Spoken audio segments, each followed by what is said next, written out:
Hello students, welcome to online classes of Advanced Senior Secondary School मुंडाल।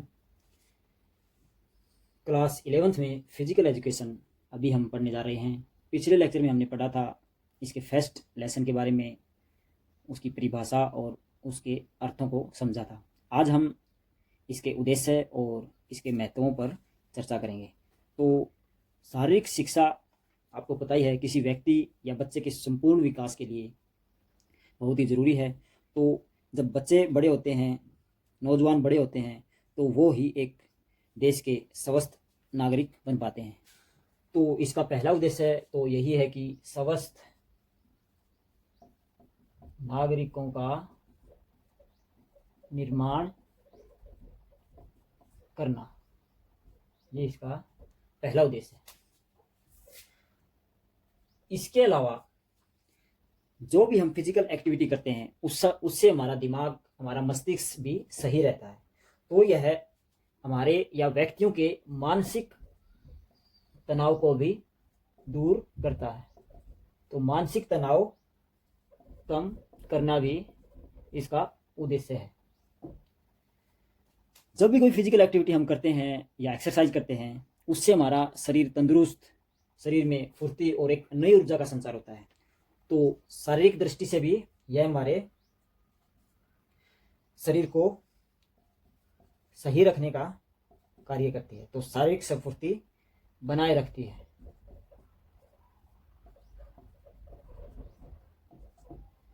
Physical exercise या उससे संबंधित क्रियाकलाप करते हैं तो वो हमारे खाली समय का भी सदुपयोग हो जाता है। तो शारीरिक शिक्षा खाली समय का सदुपयोग करना भी सिखाती है।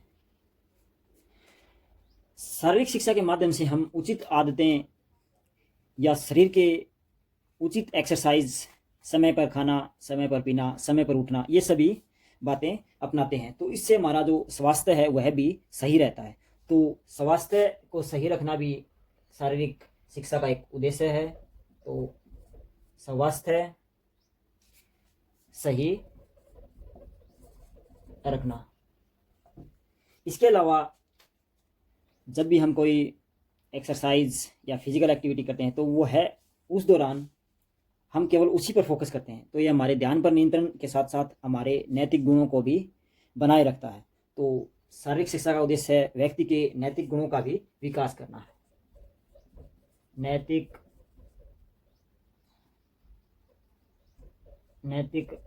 गुणों का विकास। आपको पता भी है, जब हम कोई खेल खेलते हैं या कोई टीम या कोई सिंगल इवेंट होता है किसी भी खेल का, उसमें एक कैप्टन होता है। और कई बार कैप्टन के अलावा भी कुछ ऐसे खिलाड़ी उभर कर आते हैं जो अपनी टीम को संभालते हैं। तो एक किस्म से यह हमारे अंदर एक लीडरशिप की भावना पैदा करती है। तो लीडरशिप को हम नेतृत्व भी कहते हैं। तो यह एक नेतृत्व के गुण को बढ़ाने का प्रयास भी करती है। नेतृत्व का गुण ऑटोमेटिक हमारे में खेल की क्रियाओं के दौरान ऑटोमेटिक हम उसको अपना लेते हैं। इसके अलावा जो भी हम एक्टिविटी करते हैं या सही आदतों का पालन करते हैं तो वह हमें काफ़ी रोगों से बचाव करने में भी मदद करता है। तो इसका जो अगला पॉइंट है वो बन जाता है आपका रोगों पर नियंत्रण। रोगों पर नियंत्रण भी हम शारीरिक शिक्षा के माध्यम से उचित आदतें अपनाकर पा सकते हैं। ये थे आपके उद्देश्य, आपको समझ में आ गए होंगे। इनको आप अपनी नोटबुक में नोट करते रहना रोज की रोज, और जब तक हम स्कूल में नहीं आते हैं तब तक आप इनको साथ के साथ याद भी करते रहना। अगला जो हमारा टॉपिक है वो है महत्व। शारीरिक शिक्षा के महत्व क्या है?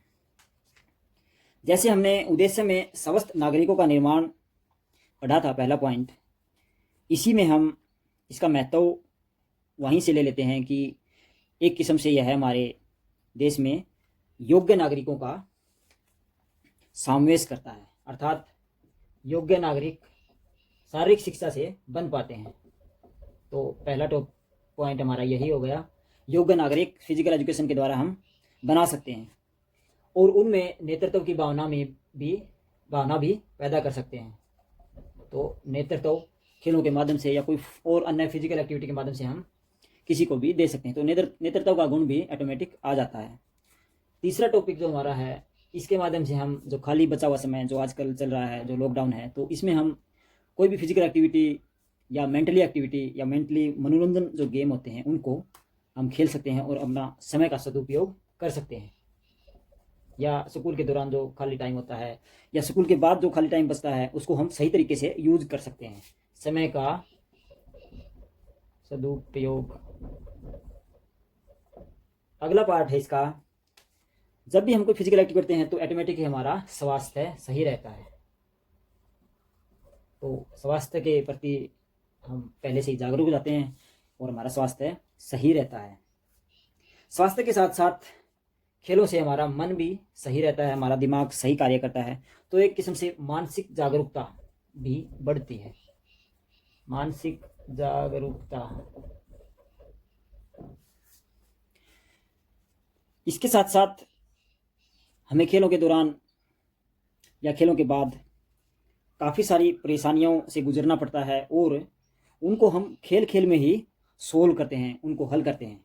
तो जब वो हल हो जाती हैं या हम उनसे ऊपर उठ जाते हैं तो एक किस्म से हमें मानसिक आराम की अनुभूति होती है, मेंटली सेटिस्फिकेशन हम प्राप्त करते हैं। तो एक किस्म से नेक्स्ट पॉइंट बन जाता है आपका मानसिक आराम। नेक्स्ट हम लेते हैं, कोई भी खिलाड़ी जब खेल को अपनाता है तो वो एक किस्म से उसी खेल को एक प्रोफेशन, एक व्यवसाय की तरह प्रयोग करता है, तो उसी में वो पारंगत होता है और उसी को अपने जीवन में अपनाता है। तो एक किस्म से वो उसकी आजीविका का माध्यम भी बन जाता है,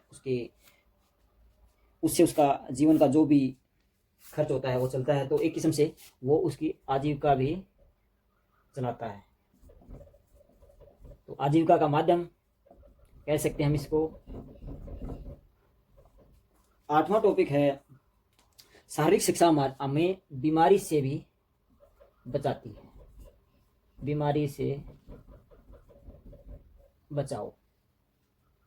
तो ये कुछ मैंने पॉइंट लिखे हैं शारीरिक शिक्षा के महत्व के बारे में। इसके अलावा भी आप काफ़ी पॉइंट अपनी तरफ से बना सकते हैं।